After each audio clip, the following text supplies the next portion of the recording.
నమస్కారం. బీవీ9 న్యూస్ వార్తలకు స్వాగతం. ముందుగా వార్తల్లోని ముఖ్యాంశాలు. గత వైసీపీ ప్రభుత్వంపై డిప్యూటీ సీఎం పవన్ కళ్యాణ్ తీవ్ర ఆరోపణలు. తిరుమల లడ్డు ప్రసాదంలో నెయ్యికి బదులు పామ్ ఆయిల్, రసాయనాలు వాడారని వ్యాఖ్య. గత ప్రభుత్వం దేవుడిపైనే పగబట్టిందని, ఇది హిందువుల మనోభావాలను దెబ్బతీయడమేనని విమర్శ. ఈ వ్యవహారంలో ఎక్కడా సీబీఐ క్లీన్ చిట్ ఇవ్వలేదని, వాస్తవాలు బయట పెడతామని స్పష్టీకరణ. తెలంగాణను రక్షించుకోవాలంటే బీజేపీకి ఓటు వేయాలని కిషన్ రెడ్డి. ఏపీలో ఎన్నో విమానాశ్రయాలున్నా తెలంగాణలో ఎందుకు లేవని ప్రశ్న. కాంగ్రెస్ పార్టీకి తెలంగాణ బంగారు బాతు అయిందని విమర్శ. దేశంలో ఎక్కడ ఎన్నికలు జరిగినా తెలంగాణ నుంచే వెళ్తున్నాయని ఆగ్రహం. రెండేళ్లుగా శ్రీవారి లడ్డూలో కల్తీ నెయ్యి తెలిసినా వైసీపీ ప్రభుత్వం మౌనంగా ఉందన్న పయ్యావుల. తిరుమల లడ్డు నెయ్యిలో కల్తీ జరిగిందని మంత్రి పయ్యావుల కేశవ్ వెల్లడి. ఈ వ్యవహారం తెలిసినా గత వైసీపీ ప్రభుత్వం నివేదికను తొక్కిపెట్టిందని ఆరోపణ. నెయ్యిలో చేపల నూనె, జంతు కొవ్వు కలిసినట్లు ఎన్డీడీబీ రిపోర్ట్ ఇచ్చిందని వెల్లడి. మున్సిపాలిటీ ఎన్నికలు పూర్తిగా ప్రజాస్వామ్యబద్ధమేనా అన్న చరణ్. ఫ్రీ అండ్ ఫెయిర్ ఎన్నికల్లో కాంగ్రెస్ లక్ష్యమని చరణ్ స్పష్టం. మున్సిపాలిటీల అభివృద్ధికి భారీ నిధులు కాంగ్రెస్ నిబద్ధత. బీఆర్ఎస్ హయాంలో ఒత్తిళ్లు, ఇప్పుడు స్వేచ్ఛాయుత ఎన్నికలు జరుగుతున్నాయని వెల్లడి. రేవంత్ రెడ్డి భాషపై కేటీఆర్ కు చామల కౌంటర్. మీ భాషలోనే మాట్లాడితేనే అర్థం అవుతుందని కేటీఆర్ కు కౌంటర్. ఎన్నికల్లో ఓడిపోతున్నా బీఆర్ఎస్ కు బుద్ధి రావట్లేదని ఫైర్. రెండేళ్లలో రాష్ట్రాన్ని గాడిలో సీఎం రేవంత్ పెట్టారని కితాబు. అంశాలు లేక చిల్లర మాటలే బీఆర్ఎస్ విమర్శలంటూ counter. Deputy CM Pawan Kalyan తీవ్ర వ్యాఖ్యలు చేశారు. కొందరు రాజకీయ శక్తులు ఏడుకొండల స్వామిపై పగబట్టినట్లుగా వ్యవహరిస్తున్నారని మండిపడ్డారు. భగవంతుడి మీద పగ ఎందుకని ప్రశ్నించారు. తిరుమల శ్రీ వెంకటేశ్వర స్వామి భక్తుల విశ్వాసాలను దెబ్బతీయే చర్యలు ఎట్టి పరిస్థితుల్లోనూ సహించబోమని స్పష్టం చేశారు. ఆలయ వ్యవహారాల్లో రాజకీయ జోక్యం తగదని ఆయన హెచ్చరించారు. కోట్లాది భక్తుల నమ్మకానికి ప్రతీక అయిన ఏడుకొండల స్వామిని వివాదాల్లోకి లాగడం దుర్మార్గమని వ్యాఖ్యానించారు. తిరుమల ఆలయ పవిత్రతను కాపాడటం ప్రభుత్వ బాధ్యత అని చెప్పారు. ఎవరు తప్పు చేసిన చర్యలు తప్పవని స్పష్టం చేశారు. పవన్ కళ్యాణ్ వ్యాఖ్యలు రాష్ట్ర రాజకీయాల్లో తీవ్ర చర్చకు దారితీశాయి. భక్తులు, హిందూ సంఘాలు ఈ వ్యాఖ్యలకు మద్దతు పలుకుతున్నాయి. అసలు వీళ్ళని మీరు ఎగ్జామిన్ చేయాలి. ఈ సమావేశం ద్వారా ప్రజలందరూ కూడా మేము ఏం ఎగ్జామిన్ చేస్తున్నాం అంటే, వీళ్ళు ఎలాంటి పరంపర నుంచి వచ్చారు, వారసత్వం ఏంటి వీళ్ళకి. వీళ్ళు భగవంతుడి మీద పగబట్టారు. వీళ్ళు ఏడుకొండల స్వామి మీద పగ ఉంది. అది ఈరోజు పగ కాదు, ఏం పగో నాకు అర్థం కాదు. అయ్యే 7 కొండలు అంటాం. 7 కొండలు ఎందుకు, నీకు 2 కొండలు చాలు. భగవంతుడి మీద పగ ఏంటి? ఎవరికైనా వ్యక్తిగతంగా వర్గాల మీద పగ ఉండొచ్చు, ప్రత్యర్థి మీద పగ ఉండొచ్చు, కానీ విచిత్రంగా వీళ్ళు భగవంతుడి మీద పగబట్టారు. మేము ఆ కోణం నుంచి నాకు అనిపించింది, దీన్ని కరెక్ట్ చేయాలి, ఇది చెప్పాలి. ఇది నేను ఎందుకంటే నేను మాట్లాడేటప్పుడు మేము చాలా ఒళ్ళు దగ్గర పెట్టుకొని మాట్లాడతాం. ఎందుకంటే వీల్ ఫేస్ ద కాన్సిక్వెన్స్ మాకు తెలుసు. అమెరికా నుంచి మాజీ మంత్రి అంబటి రాంబాబు చిన్న కుమార్తె అంబటి శ్రీజ విడుదల చేసిన వీడియో రాజకీయంగా సంచలనం సృష్టించింది. తన తండ్రిపై జరిగిన దాడి ఘటనను ప్రస్తావిస్తూ భావోద్వేగ వ్యాఖ్యలు చేసింది. ప్రజాస్వామ్యంలో భిన్నాభిప్రాయాలకు చోటుండాలని, కానీ హింసకు మాత్రం ఎలాంటి స్థానం లేదని ఆమె వ్యాఖ్యానించింది. రాజకీయ విభేదాల పేరుతో కుటుంబాలపై దాడులు చేయడం అమానుషమని ఆవేదన వ్యక్తం చేసింది. తండ్రి రాజకీయ జీవితం, ప్రజాసేవను గుర్తు చేస్తూ ఆయనపై దాడి చేయడం వెనుక కుట్ర ఉందని సూచించింది. వీడియో విడుదలైన వెంటనే సోషల్ మీడియాలో వైరల్ గా మారింది. పలువురు రాజకీయ నేతలు, నెటిజన్లు ఈ ఘటనను ఖండించారు. ఈ వీడియోతో అంబటి కుటుంబంపై జరిగిన దాడి అంశం మరోసారి ప్రజా చర్చలోకి వచ్చింది. కన్వీనియంట్ గా 4 గోళ్ల మధ్యలో బంధించి కాళ్ళు చేతులు పట్టుకుని ఫిజికల్ గా హెరాస్ చేయడం జరిగింది. ఆయన ఒక ఎక్స్ మినిస్టర్. సరే, మీకు ఆ గౌరవం ఇవ్వడం ఇష్టం లేదు. ఆయన ఒక సీనియర్ సిటిజన్. 65 నుంచి 70 ఏళ్ల మధ్యలో ఉంటుంది ఆయన వయసు. అయినా కూడా వాళ్ళకి గౌరవం ఇవ్వాలని లేదు. రాక్షసానందం పొందారు. అయితే నాకు అనిపిస్తుంది, ఇంతకుముందు మా ఇంట్లో వాళ్ళు అమెరికాలో ఉన్నాను, ఫారెన్ కంట్రీలో ఉన్నాను అని చెప్పి నా యోగక్షేమాలు కనుక్కోవడానికి తరచూ నాకు ఫోన్ చేసి మాట్లాడుతుండేవాళ్ళు. ఇప్పుడు ఆపోజిట్ అయిపోయింది సిచ్యుయేషన్. అయితే రోజులని ఒకటిలా ఉండవు. నిన్నటి రోజు ఈ రోజు ఉండదు, ఈ రోజు రేపు రాదు. 4 రోజుల క్రితం మా ఇంటికి ఎంతమంది అయితే జనాలు వచ్చారో అంతకు 10 మంది ఈరోజు రావడం జరిగింది, ప్రేమాభిమానాలతో. ఆ రోజు మా ఇంట్లో కిటికీలు, అద్దాలు, తలుపులు పగిలిపోయాయి. ఈరోజు ఏకంగా గోడలే పగిలిపోయినాయి. శ్రీ వైఎస్ జగన్మోహన్ రెడ్డి గారు మా ఇంటికి రావడం జరిగింది. కూర్చుని చాలా వివరంగా మా అమ్మగారితో, మా అక్కలతో జరిగిన సంఘటనల గురించి మాట్లాడటం, మా బాధని షేర్ చేసుకోవడం, మాకు ఒక అండగా నిలబడటం జరిగింది. చాలా సంతోషంగా ఉంది. ఇవన్నీ చూస్తుంటే నాకు మా నాన్నగారు అనే మాటలు గుర్తొస్తున్నాయి. శ్రీ వెంకటేశ్వర స్వామి అండ మాపై ఉన్నంత వరకు మీరు మా పైన వేసే ప్రతి రాయి మా దాకా చేరేసరికి పువ్వుగా మారుతుంది. మీరు మమ్మల్ని తిట్టే ప్రతి తిట్టు ఒక ఆశీస్సుగానే మారుతుంది. ఆయనే మాకు ఒక రక్షక కవచంలా ఉంటారు. Thank you. జనగామ మున్సిపల్ ఎన్నికల్లో ప్రభుత్వ ఉద్యోగులు ఎన్నికల ప్రచారంలో పాల్గొనడం తీవ్ర వివాదానికి దారితీసింది. స్థానిక 16వ వార్డులో బీజేపీ అభ్యర్థి మాచర్ల స్వరూపకు మద్దతుగా జనగామ జిల్లా ఆసుపత్రి ప్రధాన వైద్యుడు మాచర్ల భిక్షపతి ప్రచారంలో పాల్గొంటున్నట్లు ఆరోపణలు వచ్చాయి. ఆయన భార్య బీజేపీ అభ్యర్థిగా పోటీ చేస్తుండటంతో ఈ వ్యవహారం మరింత వివాదాస్పదమైంది. ఎన్నికల నిబంధనలకు విరుద్ధంగా ప్రభుత్వ ఉద్యోగి ఒక పార్టీకి బహిరంగంగా మద్దతు తెలపడం సరైందా అనే ప్రశ్నలు తలెత్తాయి. అభ్యర్థిని గెలిపిస్తే ఉచిత వైద్య సేవలు అందిస్తామని తాయిలాలు ప్రకటిస్తున్నారని ప్రత్యర్థి పార్టీల నేతలు ఆరోపించారు. నిబంధనలు ఉల్లంఘించిన అధికారిని వెంటనే విధుల నుంచి తొలగించాలని డిమాండ్ చేస్తున్నారు. ఈ అంశం ఎన్నికల సంఘం దృష్టికి వెళ్లింది.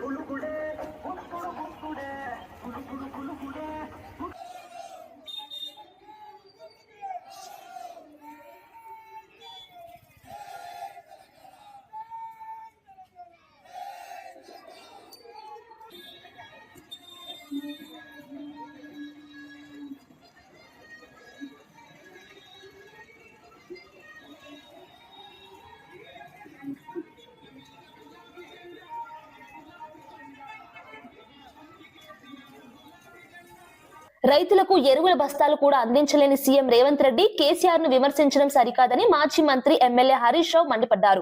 పండిన వరి కొనుగోలు చేయడంలో ప్రభుత్వం పూర్తిగా విఫలమైందని ఆరోపించారు. కేసీఆర్ ప్రవేశపెట్టిన రైతు బంధు వంటి పథకాలను నిలిపివేసి రాష్ట్రాన్ని ఆగమాగం చేస్తున్నారని విమర్శించారు. 2 సార్లు రైతు బంధును ఎగ్గొట్టి ఇప్పుడు 3వ సారి కూడా ఎగ్గొట్టేందుకు కుట్రలు చేస్తున్నారని ఆరోపించారు. కాంగ్రెస్ పాలన రైతులకు నష్టం చేస్తుందని చెప్పారు.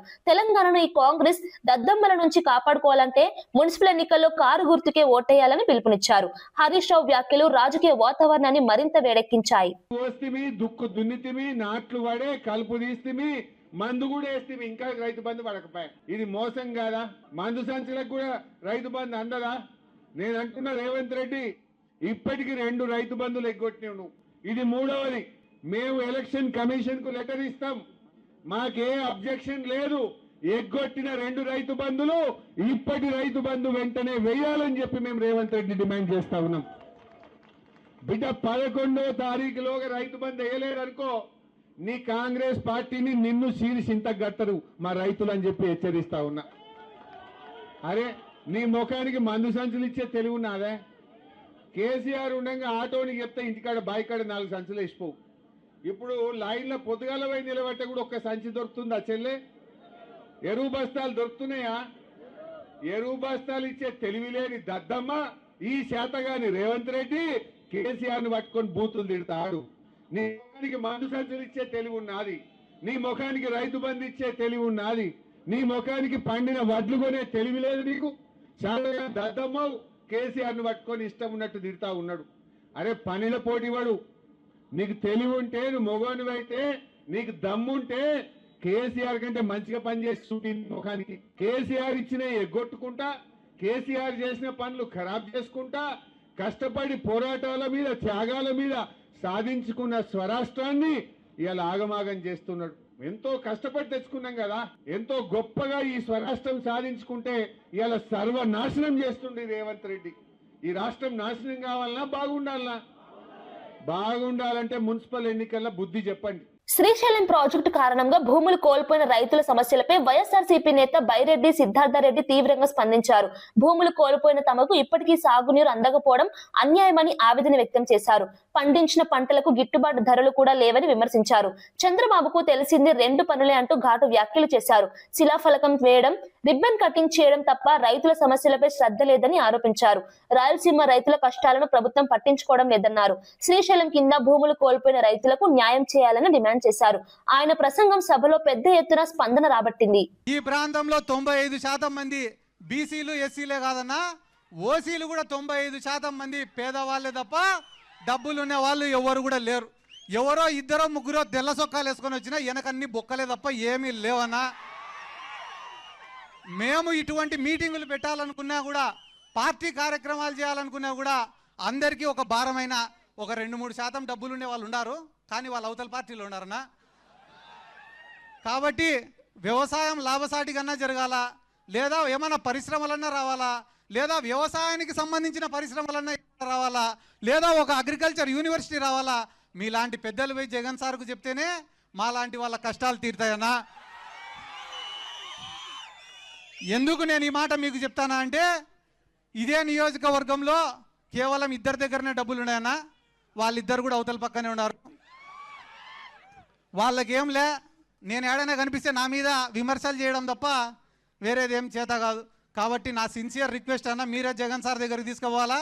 ఈ నందికొట్కూరు నియోజకవర్గం అంటే నిజంగానే చెప్తానన్నా, ఏవో 2-3 తప్పిదాల వల్ల ఓడిపోయినాం తప్ప వైఎస్ఆర్ కాంగ్రెస్ పార్టీకి కంచుకోటన్నా మా నందికొట్కూరు నియోజకవర్గం.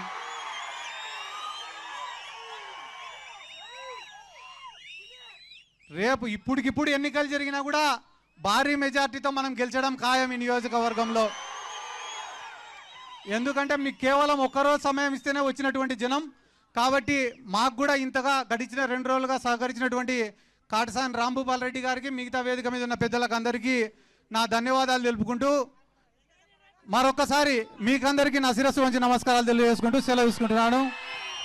జై జగన్, జై జగన్, జై రాయలసీమ.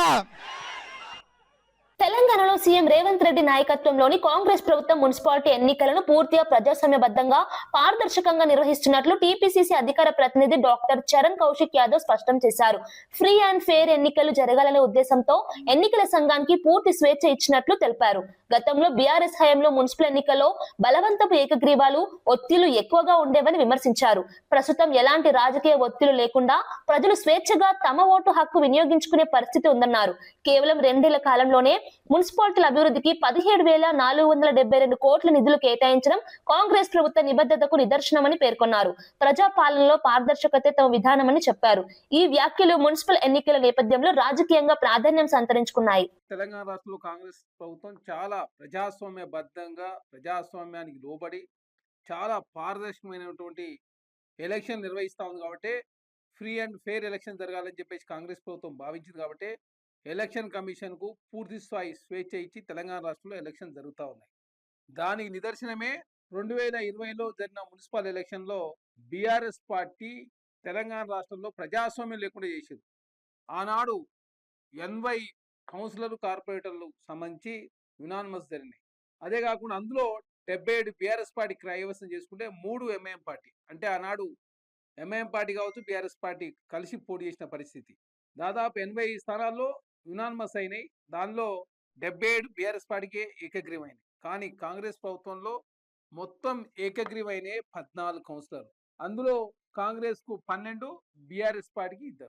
అంటే ఎంత డెమోక్రటిక్ వేళ కాంగ్రెస్ పార్టీ ప్రజాస్వామ్యబద్ధంగా, ప్రజాస్వామ్యం లోబడి చాలా డెమోక్రటిక్ వేలో తెలంగాణ రాష్ట్రంలో ఫ్రీ అండ్ ఫెయిర్ ఎలక్షన్ జరగాలని చెప్పి కాంగ్రెస్ ప్రభుత్వం భావించింది. కాబట్టి ఎక్కడ కూడా బలవంతపు ఏకగ్రీవాలు లేకుండా, ఒత్తిడి లేకుండా, బెదిరింపులు లేకుండా చాలా పారదర్శకమైన ఎలక్షన్ జరిగే ప్రయత్నంలో భాగంగా కాంగ్రెస్ ప్రభుత్వం ఎలక్షన్ కమిషన్ నిబంధనలు ఎక్కడ కూడా అతిక్రమించకుండా చాలా పారదర్శకంగా జరిగే ప్రయత్నం కాంగ్రెస్ ప్రభుత్వం చేస్తా ఉంది. కానీ బీఆర్ఎస్ పార్టీ దీన్ని రాద్ధాంతం చేసే ప్రయత్నం, అపవాదాన్ని కూడా కాంగ్రెస్ పార్టీకి నెట్టే ప్రయత్నం వాళ్ళు చేస్తా ఉంది.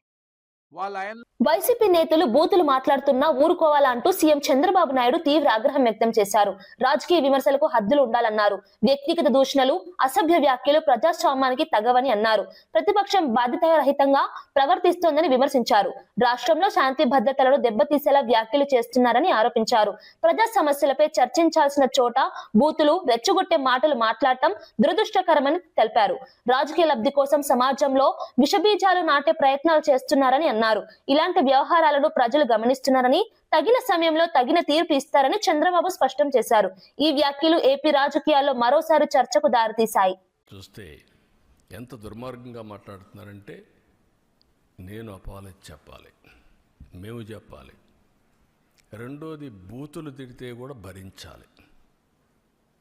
అంటే మీకు రాజ్యాంగం పైన గౌరవం లేదు, ముఖ్యమంత్రి కానీ డిప్యూటీ సీఎం కానీ ప్రభుత్వ అధినేతలు అంటే లెక్కలేతనం, ఎక్కడికక్కడ మీ ఇష్టానుసారంగా రౌడీజం చేయాలి, రౌడీజం చేసి మీరు అనుకునిందే వాస్తవమని ప్రజలు మెప్పించాలి అంటే అంత నిస్సహాయం మేమందరం. అందుకే నేను అందరికీ పిలిపిస్తున్నా. ఇది చూసిన తర్వాత ఎక్కడ కూడా సిబిఐ రిపోర్ట్లో ఇది కల్తీ లేదని ఎక్కడా చెప్పలేదు. నిన్న అతని స్పీచ్ చూస్తే ఏమనాలో నాకు తెలియదు. కరుడుగట్టిన నేరస్తులు ఏ విధంగా అసత్యాన్ని నమ్మించడానికి ప్రయత్నం చేస్తారో అదే చేస్తున్నారు. నేను ఆంధ్రప్రదేశ్లో ఉండే భక్తులందరినీ ఒక సామాన్య భక్తుడుగా అపీల్ చేస్తున్నాను. రిపోర్ట్స్ అన్నీ మీ రోజుల్లో ఉంటాయి. దేవుని యొక్క పవిత్రత మనం కాపాడుకోవడం మనందరి బాధ్యత. ఫండమెంటల్గా ప్రతి ఒక్కరు విశ్వాసం ఉండే ప్రతి ఒక్కరు దేవుణ్ణి దర్శనం చేసుకోవడమే కాదు, దేవునికి అపచారం జరిగినప్పుడు, అపవిత్రం జరిగినప్పుడు ఎవరైనా సరే ముక్త కంఠంతో ఖండించాల్సిన బాధ్యత మనపైన ఉంది. తిరిగి ఇలాంటి చేయాలంటే ఎవరైనా భయపడే పరిస్థితి రావాలి. సీఎం రేవంత్ రెడ్డి గారి భాష మనుషులను బట్టి ఉంటుందని, మీ గురించి మాట్లాడాలంటే మీ భాషలోనే మాట్లాడితే అర్థమవుతుందని ఎంపీ చామల కిరణ్ కుమార్ రెడ్డి కేటీఆర్ కు కౌంటర్ ఇచ్చారు. 2023 అసెంబ్లీ ఎన్నికల తర్వాత ప్రతి ఎన్నికలో బీఆర్ఎస్ ఓటమి పాలవుతున్నా వారికి ఇంకా బుద్ధి రావట్లేదని విమర్శించారు. రేవంత్ రెడ్డి సీఎం అయిన తర్వాత 2 ఏళ్లలో రాష్ట్రాన్ని గాడిలో పెట్టేందుకు ప్రయత్నం చేస్తున్నారని చెప్పారు. ప్రజా సమస్యలపై పనిచేస్తున్న ప్రభుత్వాన్ని విమర్శించడానికి బీఆర్ఎస్ వద్ద సరైన అంశాలు లేవన్నారు. బీఆర్ఎస్ నేతలు మాట్లాడే చిల్లర మాటలను ప్రజలు పట్టించుకోవద్దని పిలుపునిచ్చారు. కాంగ్రెస్ ప్రభుత్వం తీసుకుంటున్న నిర్ణయాలు రాష్ట్ర అభివృద్ధికి ఉపయోగపడతాయని తెలిపారు. ఈ వ్యాఖ్యలు కాంగ్రెస్ బీఆర్ఎస్ మధ్య మాటల యుద్ధాన్ని మరింత వేడెక్కించాయి. ఒక్కసారి నువ్వు యూట్యూబ్ని నువ్వు కొట్టి చూసుకో మీ నాయన మాట్లాడిన మాటలు గతంలో. రేవంత్ రెడ్డి గారు హార్వర్డ్కు పోయినా, హార్వర్డియన్ అయినా ఆయన మాట్లాడాల్సిన భాష మనుషులను బట్టి ఉంటుంది. మీ గురించి చర్చ వచ్చినప్పుడు ప్రజల ముందు మీ భాషలనే మీ గురించి చెప్తే ప్రజలకు అర్థమవుతుంది. ఎందుకంటే మీరు నేర్పిన భాషనే నాయన ఇది. ఇక నువ్వు చెప్తున్నావు మా నాయన ప్రాణాలకు తెగించి తెలంగాణ తెచ్చిండు, మా నాయన రాష్ట్రాన్ని గాడిలో పెట్టి పరిపాలన అందించిండని. ఏం గాడిలో పెట్టిండు నాయన? మీరు రాష్ట్రాన్ని ఏ విధంగా దోచుకుర్రో, మిగులు రాష్ట్రంగా ఉన్న రాష్ట్రాన్ని ఎలా అప్పుల రాష్ట్రం దిశగా తీసుకుపోయిర్రో ప్రజలందరూ చూసిరు. కాబట్టే మనని 23ల తర్వాత 24 లోక్సభల తర్వాత కంటోన్మెంట్ ఎన్నికలల్లా తర్వాత జూబ్లీహిల్స్ ఎన్నికలల్లా తర్వాత గ్రామ పంచాయతీ ఎన్నికల 5 సార్ల చెంప మీద లాగి 5 ఏళ్లతోటి కొడితే కూడా మళ్ళా ఇప్పుడు వచ్చి మున్సిపల్ ఎన్నికలు వచ్చినాయి అని చెప్పి చిల్లర వల్లర మాటలు మాట్లాడుతున్నాం. రేవంత్ రెడ్డి గారు 2 ఏళ్ళు ఇక్కడ సంపూర్ణంగా అధికారంలో ఉండి వీలైనంత మటుకు రాష్ట్రాన్ని గాడిలో పెట్టే ప్రయత్నం చేస్తుండు. తెలంగాణ ప్రజలు అర్థం చేసుకోవాలి. ఈ కేసీఆర్ కుటుంబం ఆ రోజు ఇంటికో ఉద్యోగం ఇచ్చి ఇలా 5 ఉద్యోగాలు తీసుకొని ఇలా వచ్చి మీ ముందు లబో దిబోమని నాటకాలు ఆడుతున్నారు. ఈ దొంగల మూట ఈ రానున్న వారం రోజులలో ప్రతి గల్లీలో చిల్లర మాటలు మాట్లాడతారు. పట్టించుకోవద్దని తెలంగాణ ప్రజలకు చెప్తున్నాం. మేము మా మీద నమ్మకం పెట్టుకొని మీరు మమ్మల్ని గెలిపించిర్రు. మున్సిపల్ పోల్స్లలో కూడా మీరు గెలిపియండి. ఎందుకంటే పంచాయతీలో గెలిపించిర్రు, పార్లమెంటుకు మమ్మల్ని పంపించిర్రు, వాళ్ళ గుండు సున్నా ఇచ్చిర్రు. ఈరోజు మా బాధ్యత మేము సక్రమంగా పరిపాలించాలంటే మీ నమ్మకం మా మీద కావాలి. నిజంగానే 5 ఏళ్ల తర్వాత మేమేమి చేయలేని పరిస్థితి వస్తే మీరే న్యాయ నిర్ణేతలు. అంతే తప్ప వీళ్ళు రాత్రి పగలు ట్విట్టర్లలో టిల్లుగాళ్ళు పెడితే. విశాఖపట్నం డివిజన్ పరిధిలోని నోటిఫైడ్ బార్ అండ్ రెస్టారెంట్లకు సంబంధించిన లైసెన్స్ల లాటరీ ప్రక్రియను జాయింట్ కలెక్టర్ గొబ్బిల విద్యాధరి స్వయంగా పర్యవేక్షించారు. పారదర్శకంగా లాటరీ నిర్వహించేందుకు అన్ని ఏర్పాట్లు చేసినట్లు అధికారులు తెలిపారు. లైసెన్స్ల కేటాయింపులో ఎలాంటి అవకతవకలకు తావు లేకుండా కఠిన చర్యలు తీసుకున్నామని వెల్లడించారు. లాటరీ ప్రక్రియను వీడియో రికార్డింగ్ ద్వారా పర్యవేక్షించారు. అర్హులైన దరఖాస్తుదారులకు మాత్రమే లైసెన్స్లు దక్కేలా నిబంధనలు పాటించామని చెప్పారు. ఈ ప్రక్రియపై దరఖాస్తుదారులో ఆసక్తి నెలకొంది. మద్యం విధానంలో పారదర్శకత తీసుకురావడమే ప్రభుత్వ లక్ష్యమని అధికారులు స్పష్టం చేశారు. ఈ లాటరీ ప్రక్రియ ఎలాంటి వివాదాలు లేకుండా పూర్తయినట్లు సమాచారం. అందరికీ నమస్కారం. ఈరోజు విశాఖపట్నం డివిజన్లో మనము దగ్గర 52 నోటిఫైడ్ బార్ అండ్ రెస్టారెంట్స్ అంటే 2B బార్స్కి మనకి ఈరోజు డ్రా తీయడం జరిగింది. 52 2B బార్స్ అండ్ రెస్టారెంట్స్కి కాను మనకి 27 2B బార్స్ అండ్ రెస్టారెంట్స్కి అప్లికెంట్స్ వచ్చాయి. ఆ 27లో కూడా చూసుకుంటే ఒక 3 బార్స్ అండ్ రెస్టారెంట్స్కి మనకి డిఫరెంట్ అప్లికెంట్స్ వచ్చారు and remaining all we have same applicants. So media సమక్షంలో అందరి సమక్షంలో ఈరోజు డ్రా తీయడం జరిగింది. డ్రా తీసి ఎవరైతే ఫస్ట్గా సెలెక్ట్ చేసి ఉంటామో వాళ్ళు ఈరోజు ఈవినింగ్ లోపు 18.5 lakhs అన్నది వాళ్ళు పే చేయాలి security deposit. Once they pay మనం ప్రొవిజనల్ లైసెన్స్ ఇష్యూ చేస్తాము. ఇది కాకుండా ప్రతి ఒక్క షాప్కి కూడాను R1 R2 మనం డిజిగ్నేట్ చేశాము. ఇన్ కేస్ సెలెక్ట్ అయిన అప్లికెంట్ కనుక విత్డ్రా అయితే next we'll go for R1 and R2. So ఎవరైతే మనం ప్రొవిజనల్ లైసెన్స్ ఇస్తామో they have to get the stock immediately and they should start the operations in premises which are agreed by the rule and లా.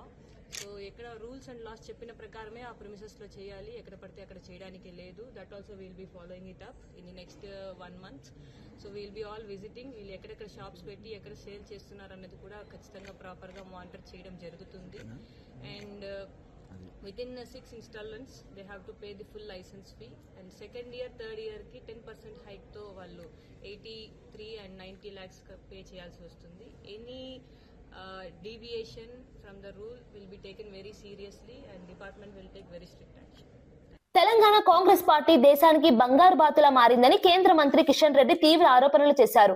దేశంలో ఎక్కడ ఎన్నికలు జరిగినా నిధులు తెలంగాణ నుంచే వెళ్తున్నాయని విమర్శించారు. సేవ్ తెలంగాణ పేరుతో బీజేపీ ఏర్పాటు చేసిన పవర్ పాయింట్ ప్రెజెంటేషన్ కార్యక్రమంలో పాల్గొన్న ఆయన ప్రభుత్వాల పనితీరుపై మండిపడ్డారు. కాంగ్రెస్ పాలనలో ప్రజాధనం దుర్వినియోగం జరుగుతోందని ఆరోపించారు. ఎన్నికల కోసం రాష్ట్ర వనరులను వాడుకుంటున్నారని విమర్శించారు. తెలంగాణ ప్రజల సొమ్ము ఇతర రాష్ట్రాల ఎన్నికలకు ఖర్చు చేస్తున్నారని ఆరోపించారు. ఈ విషయాలపై ప్రజలు అప్రమత్తంగా ఉండాలని పిలుపునిచ్చారు. హైదరాబాద్ లో ఒకటే మాత్రం, మరి బీఆర్ఎస్ పార్టీ 10 సంవత్సరాలు ఏం చేసింది? ఈ రోజు పరిస్థితి ఏ రకంగా ఉందంటే, నేను ఇప్పుడే పాదయాత్ర చేసి వస్తున్నాను. ఒక రిటైర్మెంట్ ఆఫీసర్ నా దగ్గరకు వచ్చి అడుగుతా ఉన్నాడు, నరసింహ బస్తే నల్లకుంటలో, సార్ నా రిటైర్మెంట్ బెనిఫిట్స్ ఏందని. రిటైర్ అయినటువంటి ఉద్యోగస్తులకు సంబంధించినటువంటి రిటైర్మెంట్ బెనిఫిట్స్ కూడా ఈరోజు ఇవ్వలేనటువంటి పరిస్థితి. పిఆర్సీ అడ్రస్ లేదు. మరి ఏది ప్రజాప్రభుత్వమో, ఎవరిది పనిచేసే ప్రభుత్వమో ముఖ్యమంత్రి గారు చెప్పాలి. ఈరోజు విశ్వవిద్యాలయాల భూములు ఏ రకంగా కొల్లగొట్టే ప్రయత్నం చేసిందో మీరు స్వయంగా చూశారు. అది సెంట్రల్ యూనివర్సిటీ కావచ్చు, మౌలానా ఆజాద్ విశ్వవిద్యాలయం సంబంధించినటువంటి భూములు కావచ్చు, భవిష్యత్తు తరాల కోసం పెట్టినటువంటి అనేక భూములను అంగట్లో పెట్టి కూర్చుందో మనం చూస్తా ఉన్నాం. రాయలసీమను పాలించిన సమయంలో పూర్తిగా నిర్లక్ష్యం చేసి ఇప్పుడు దీక్షల పేరుతో వైసీపీ డ్రామాలు చేస్తుందని మంత్రి బీసీ జనార్దన్ రెడ్డి తీవ్రంగా మండిపడ్డారు. వైసీపీ ప్రభుత్వ హయాంలో రాయలసీమకు కనీస మౌలిక సదుపాయాలు కూడా కల్పించలేదని విమర్శించారు. ప్రాజెక్టులు పూర్తిగా చేయకుండా, పరిశ్రమలు తీసుకురాకుండా ప్రజలను మోసం చేశారని ఆరోపించారు. ఇప్పుడు అధికారంలో లేనప్పుడు దీక్షలు, ఆందోళనల పేరుతో ప్రజల్లో భావోద్వేగాలు రెచ్చగొట్టే ప్రయత్నం చేస్తున్నారని అన్నారు. రాయలసీమ ప్రజలు అన్ని విషయాలు గుర్తించుకున్నారని, గత పాలనలో జరిగిన అన్యాయాలను మర్చిపోలేదని స్పష్టం చేశారు. ప్రజలను మభ్యపెట్టే ప్రయత్నాలు ఇక ఫలించవని చెప్పారు. అభివృద్ధి చేసే ఉద్దేశం లేని వారు దీక్షల పేరుతో రాజకీయాలు చేస్తున్నారని వ్యాఖ్యానించారు. ఈ వ్యాఖ్యలు ఏపీ రాజకీయాల్లో చర్చనీయాంశంగా మారాయి. చేసిన ప్రాజెక్టుల మీద డిబేట్ పెట్టడానికి కానీ చర్చ జరగడానికి కూడా ఎప్పటికైనా సిద్ధంగా ఉన్నామని కూడా తెలియజేస్తా ఉన్నాము. 2021లో ఆగిపోయిన లిఫ్ట్ నిర్మాణాలకు 4 ఏళ్లలో అనుమతులకు ఎందుకు సాధించలేకపోయారు? అనేక మార్లు జగన్ సీఎం హోదాలో ప్రధానమంత్రి మోడీ గారిని కలిసించారు. మీరు అన్నిసార్లు కలిసినా ఎప్పుడైనా ఈ యొక్క రాయలసీమ అభివృద్ధికి కానీ, రాయలసీమకు సంబంధించిన ప్రాజెక్టులు కానీ, అదేవిధంగా హార్టికల్చర్కు కానీ, ఇన్ఫ్రాస్ట్రక్చర్ గురించి కానీ, అదేవిధంగా ఇండస్ట్రీస్ గురించి ఏ రోజైనా మీరు మాట్లాడారా? నాడు అధికారంలో ఉన్నప్పుడు కేసీఆర్తో స్నేహితం చేశావు. ఆ రోజు జలదీక్ష చేశావు కర్నూలులో కాళేశ్వరానికి వ్యతిరేకంగా. మళ్ళీ అదే కాళేశ్వరం దానికి సంబంధించి మళ్ళీ మీరు సపోర్ట్ చేయలేదా అని అడుగుతా ఉన్నాను. ఈరోజు రాయలసీమ పట్ల ముసలి కన్నీరు గారుస్తూ ఉన్నారంటే ప్రజలు నమ్మే పరిస్థితిలోనే లేరని కూడా తెలియజేస్తా ఉన్నాను. తిరుమల లడ్డూ కల్తీ వ్యవహారంపై జరిగిన కీలక మీడియా సమావేశంలో ఎన్డీఏ కూటమి నేతలు తీవ్రంగా స్పందించారు. Andhra Pradesh CM Chandrababu Naidu, deputy CM Pawan Kalyan, BJP నేత పీవీఎన్ మాధవ్ ఈ సమావేశంలో పాల్గొన్నారు. మంత్రి పయ్యావుల కేశవ్ సాంకేతికంగా కల్తీ నెయ్యి, జంతు కొవ్వు, నాణ్యత లేని పదార్థాల వినియోగంపై వివరించారు. గత ప్రభుత్వ హయాంలో టీటీడీ నిర్వహణలో తీవ్ర నిర్లక్ష్యం జరిగిందని నేతలు ఆరోపించారు. కోట్లాది భక్తుల విశ్వాసాలను దెబ్బతీసేలా జరిగిన ఈ అపచారంపై కఠిన చర్యలు తప్పవని స్పష్టం చేశారు. తిరుమల ఆలయ పవిత్రతను కాపాడటమే తమ ప్రభుత్వ లక్ష్యమని చెప్పారు. బాధ్యులపై చట్టపరమైన చర్యలు తీసుకుంటామని హెచ్చరించారు. ఈ అంశం దేశవ్యాప్తంగా తీవ్ర చర్చకు దారితీసింది.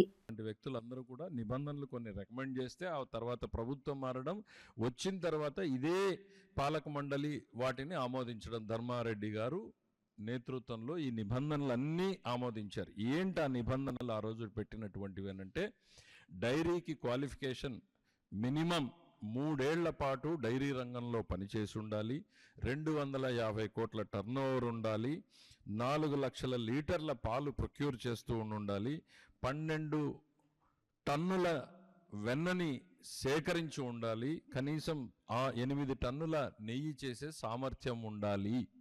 ఇవి ఒక డైరీకి పెట్టింది. దీంతో బలమైనటువంటివి, నాణ్యమైనటువంటి సంస్థలు మాత్రమే వస్తాయని కరెక్ట్గా 5 నెలలు తిరక్కముందే ఈ కంపెనీలన్నింటినీ అవకాశం కల్పించాలి. ఈ నెగోషియేషన్ ఒకవైపు నడుస్తూ ఉంది ప్యారలల్గా. సుబ్బారెడ్డి గారి పిఏ ఒకవైపు నెగోషియేషన్ చేస్తూ ఉన్నాడు. ఈ కార్యక్రమం నడుస్తూ ఉండగానే వీళ్ళందరికీ మార్గం కల్పించడానికి ఇక్కడ నిబంధనలని సరళీకృతం చేయడం మొదలుపెట్టారు. ఏం చేశారు అంటే, కాన్స్పిరసీ కళ్ళ ముందు కనపడుతుంది. అక్కడ నెగోషియేషన్ నడుస్తుంది, కఠినమైన నిబంధనలు ఉన్నాయి. ఆ నిబంధనల ప్రకారం వాళ్ళు రాలేరు కాబట్టి వాళ్ళని ఇక్కడికి తీసుకురావడం కోసం నిబంధనల మార్పు చేశారు. ఏం చేశారు? 3 సంవత్సరాల నుంచి 1 సంవత్సరం అనుభవం ఉంటే చాలు అని చెప్పారు. 150 కోట్ల టర్నోవర్ ఉంటే చాలు అని చెప్పారు. 4 లక్షల లీటర్ల పాలు సేకరించే సామర్థ్యం ఉండాలి, సేకరించి ఉండాలి అన్న నిబంధనని పూర్తిగా తీసేశారు. అంటే పాలు లేకుండా నెయ్యి చేసే విధానాన్ని వీళ్ళు మార్గం సుగమం చేశారు.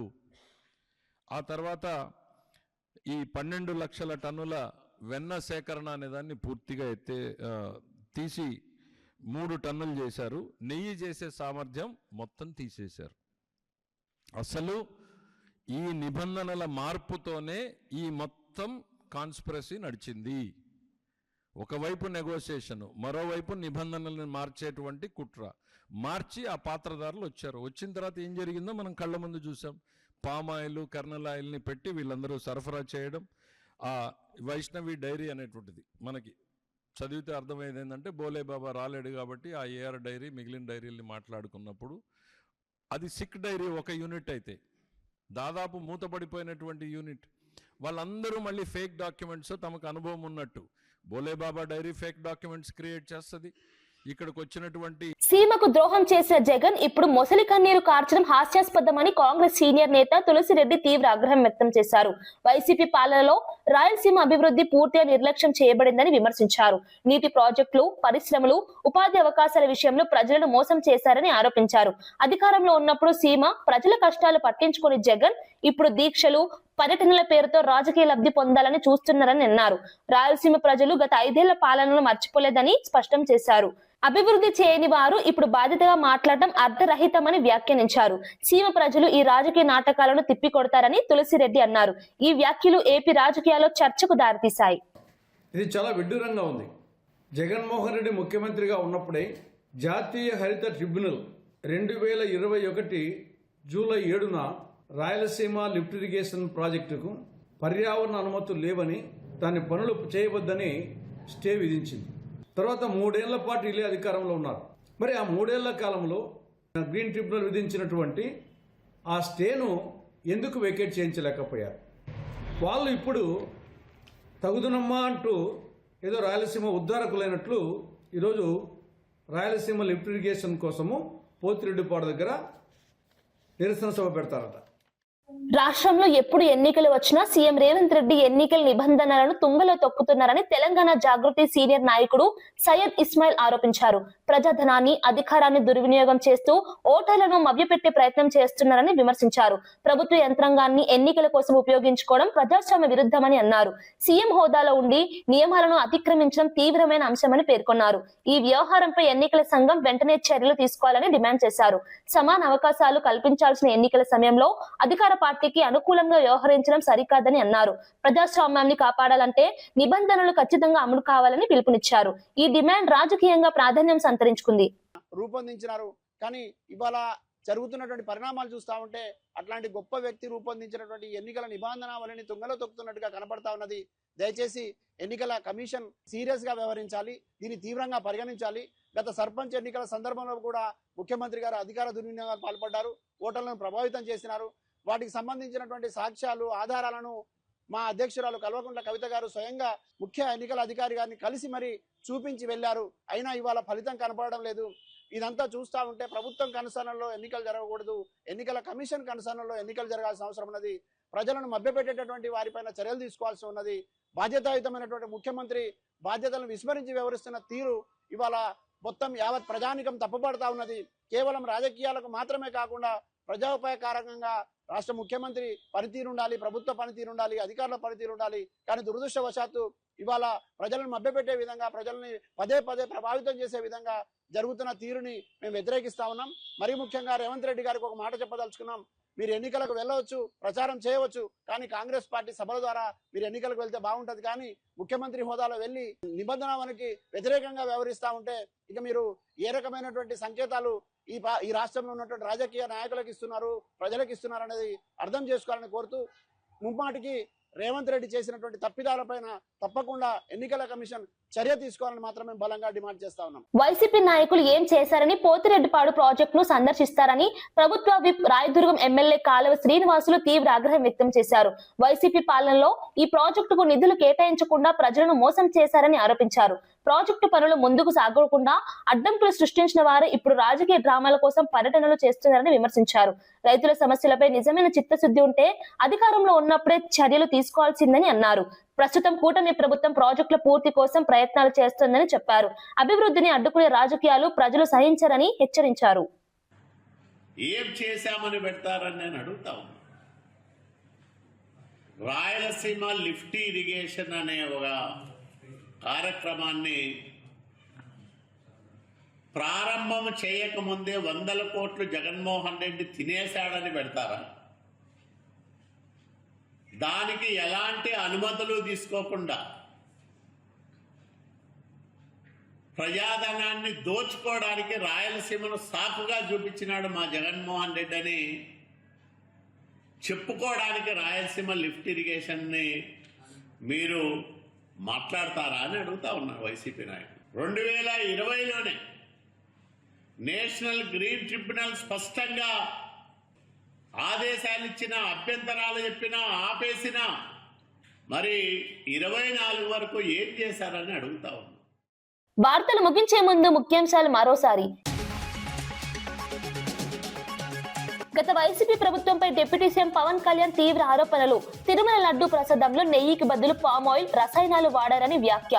గత ప్రభుత్వం దేవుడిపైనే పగబట్టిందని, ఇది హిందువుల మనోభావాలను దెబ్బతీయడమేనని విమర్శ. ఈ వ్యవహారంలో ఎక్కడా సిబిఐ క్లీన్ చిట్ ఇవ్వలేదని, వాస్తవాలు బయట పెడతామని స్పష్టీకరణ.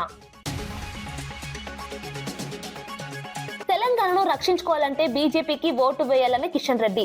ఏపీలో ఎన్నో విమానాశ్రయాలున్నా తెలంగాణలో ఎందుకు లేవని ప్రశ్న. కాంగ్రెస్ పార్టీకి తెలంగాణ బంగారు బాతు అయిందని విమర్శ. దేశంలో ఎక్కడ ఎన్నికలు జరిగినా తెలంగాణ నుంచే వెళ్తున్నాయని ఆగ్రహం. 2 ఏళ్లుగా శ్రీవారి లడ్డూలో కల్తీ నెయ్యి తెలిసినా వైసీపీ ప్రభుత్వం మౌనంగా ఉందన్న పయ్యావుల. తిరుమల లడ్డూ నెయ్యిలో కల్తీ జరిగిందని మంత్రి పయ్యావుల కేశవ్ వెల్లడి. ఈ వ్యవహారం తెలిసినా గత వైసీపీ ప్రభుత్వం నివేదికను తొక్కిపెట్టిందని ఆరోపణ. నెయ్యిలో చేపల నూనె, జంతు కొవ్వు కలిసినట్లు ఎన్డీటీబీ రిపోర్ట్ ఇచ్చిందని వెల్లడి.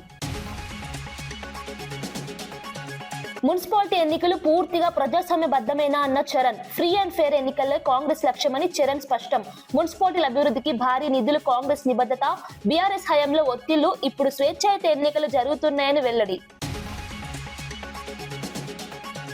రేవంత్ రెడ్డి భాషపై కేటీఆర్ కు చామల కౌంటర్. మీ భాషలోనే మాట్లాడితేనే అర్థం అవుతుందని కేటీఆర్ కు కౌంటర్. ఎన్నికల్లో ఓడిపోతున్నా బీఆర్ఎస్ కు బుద్ధి రావట్లేదని ఫైర్. 2 ఏళ్లలో రాష్ట్రాన్ని గాడిలో సీఎం రేవంత్ పెట్టారని కితాబు. అంశాలు లేక చిల్లర మాటలే బీఆర్ఎస్ విమర్శలంటూ కౌంటర్. ఇవి ఈనాటి వార్తా విశేషాలు. మరో బులెటిన్ లో మళ్ళీ కలుద్దాం. నమస్కారం.